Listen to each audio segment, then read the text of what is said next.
fine. So this person says, like, basically the intro to this, and I'm not reading this. This is from my memory. They basically said, I don't understand. Can we all agree that, like, et is a thing within the Bible? And I said, yeah, of course. You know, it's a sign of a direct object, among other things. But and then I tried to describe what the et philosophy or theology is, that they take it to mean Alpha and Omega. You know, in Revelation, when Yeshua says, I am the Alpha and the Omega, they say, aha, it's aleph and tav. And therefore, every time you see et, the untranslatable sign of the direct object, it actually you should supply Yeshua there. And, or, you know, there's a concept of Yeshua there. And I then brought up Genesis 1:1. There's two signs of direct objects within Genesis 1:1. And I showed where they were within, like, the English translation, and put in brackets like Yeshua, blah, blah, blah. And to just kind of show the mentality of some of the people who hold to such theology. This person wrote back and said, I believe totally in, at the very least, the significance of its use in Genesis 1:1. How in the world, all capital world, am I supposed to believe that the first and last chapter of all that is God-breathed has a correlation like that by coincidence? Okay, first of all, that's assuming that that the et is something that it's not. That's number one.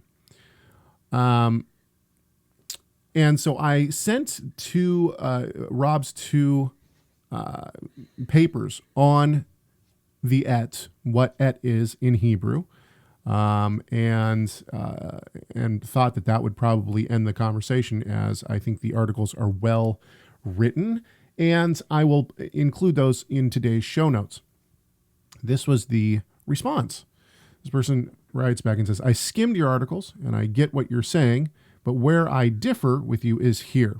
It is overwhelmingly, and overwhelmingly is all in caps, evident that the Hebrew language is prophetic in nature. Stop. Okay, let's stop right there. I want to talk about this.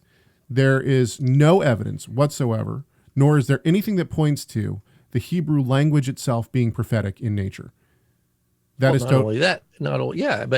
they would have read it, they would have found that et is found in Moabite, in, I think, Edomite, in Aramaic. We have it Aramaic, Phoenician. Yeah, so it's, are we going to say those are all, are we going to say the Moabite stone, for example, by the king of Moab, castigating Israel, right, and the name of the Lord, that has the et in it, that's a prophetic text? What about the grocery lists that have been found in biblical Hebrew in the garbage dumps of ancient Israel?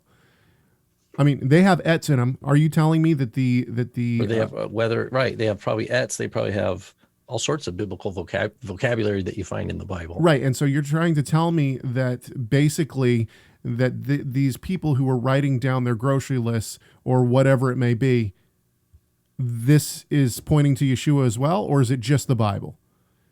Here's the thing that I think people don't realize. And, we hear things like, even, within modern Judaism, we hear the holy language. And I understand that from like non-believing Jews, because they don't believe in, they believe that the Torah and the Tanakh were given in Hebrew alone. And there's no idea of, apostolic scriptures being written in Greek or anything like this. For us believers, we need to, I think that believers should realize God wanted to convey his word in common language. It's not prophetic. It's not special. It's not a cut above the rest. It's not holy. It's not angelic. It's not none of that. It is a common language. It was the lingua franca of the region at the time. And the way that this is proven is that the apostolic scriptures were written in Greek. And Greek was the lingua franca of the time when those were written. They wanted the message of the gospel to go to all the nations. So what did they do? They wrote it in the language that that the most people would be able to benefit from. So the idea that, he says, it is overwhelmingly evident that the Hebrew language is prophetic in nature. No, it's not. It's overwhelmingly evident that it is not. It's overwhelmingly evident that it is a common language. That's it. He goes on. That doesn't mean that everything written in the Hebrew is prophetic. Okay. But should we then suppose that the et is in maybe the laundry lists of whatever. Okay. He goes on. However, does it mean that the Hebrew language is used in the writings of the Torah in a prophetic way? I do not believe that Yeshua said, I am the Alpha and Omega, because I don't believe his disciples spoke Greek as a first language. Well, he doesn't say it to his disciples. It's quoted by him in Revelation. John quotes it in Revelation. He doesn't say it to his disciples. So that's number one. Number two, no. Much evidence points to the idea that Yeshua spoke Greek, and probably a lot. Right? He speaks it with Nicodemus. This has been proven by my colleague. Why can't Yeshua say, I am Alpha and Omega? Why can't Yeshua say that? Because people think that Hebrew is a holy language, and that Yeshua would have only spoke Hebrew. What if he says it to deliberately to get Jews who think that their 22 letters are somehow sacred? He's actually saying the Greek alphabet, which has the same, based off the same letters, but it has more letters. It's even, I'm beyond your understanding. I mean, ultimately, this is not just for Jews. It's not just for Israel. This comes down to bad hermeneutics. Make sure to subscribe to our YouTube channel by clicking the subscribe button, and check out more videos from Messiah Matters.